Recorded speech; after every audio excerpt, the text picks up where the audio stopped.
something that's really great about our agency is that there's not anything else like this in the area, in this area or in the state even. And the social workers, are part of AOSW, Association of Oncology Social Workers, and hearing stories from other social workers around the country that are asking questions about, where can I find this service, who may provide this other service. I realize continually how fortunate we are that we have so many great services in-house here. There's other agencies that provide some services, but nothing to the degree that we do. The fact that we can say we can help you get to your chemo treatment or to your radiation treatment because we offer transportation. The fact that we can say we have a bilingual staff that can help you and go with you to your medical appointments and translate everything so that you can be in control of your health care. And there's no fee for any of these services. So here at Hope Cancer Resources, we offer free counseling, and that's pretty rare to offer free counseling. And not only is it free, but there's not a lot of requirements to be eligible for our counseling. We can meet with patients, we can meet with caregivers, we can meet with family members. And so I know other agencies might offer free counseling, but sometimes there's a wait list or there's other paperwork that needs to be filled out in order to qualify. So that's one thing that I'm really thankful that we have the service to provide, because it's such a needed service for so many people. And some patients may not need the financial aspect of what we provide, or they may not need transportation, but they might want the emotional support that we have. So I feel really lucky that we can offer that and that we can offer it for free.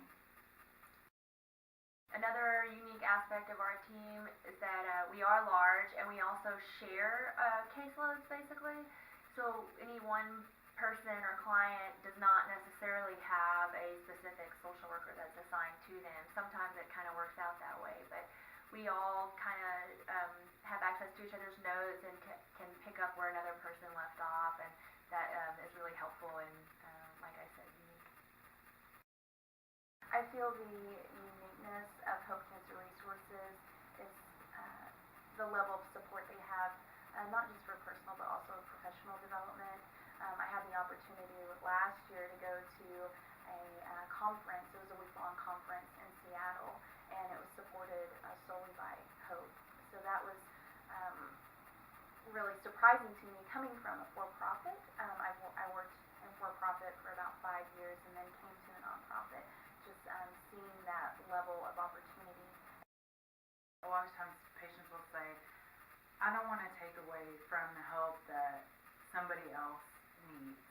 And so I would also want patients to know that we are so lucky to have great grant writers and great fundraisers and great PR people and people in the community that support what we do, that we are able to touch a number of patients with financial services and emotional services. So I would hope that every patient who needs it would not hesitate to ask us if they need financial or emotional support or help with transportation, or if they have any kind of questions about the things that we can help with. I hope that they would come to us.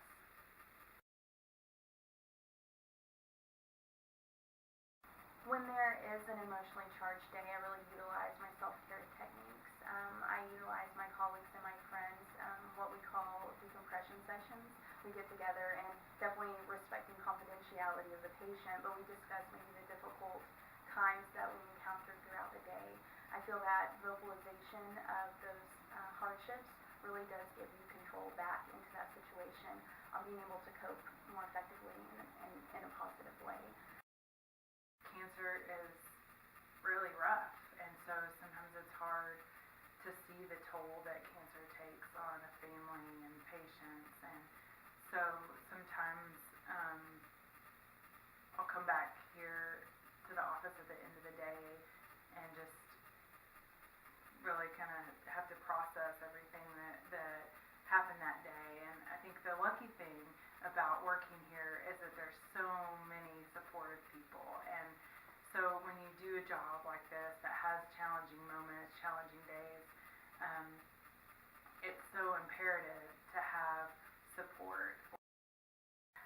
learning process for me, and learning to take time to myself to just really take care of myself and just take some time to think about what happened, process everything, and then just move forward and continue to go forward, because we have more patients that we still work with, because we do have more patients that need help, and you still want to give them 100% of what you do. I also really feel that utilizing external physical activities, hands-on activities, crafts, things like that is very important. I think that separation of external activity versus your internal struggle really helps that, gives you the ability to cope with things more effectively.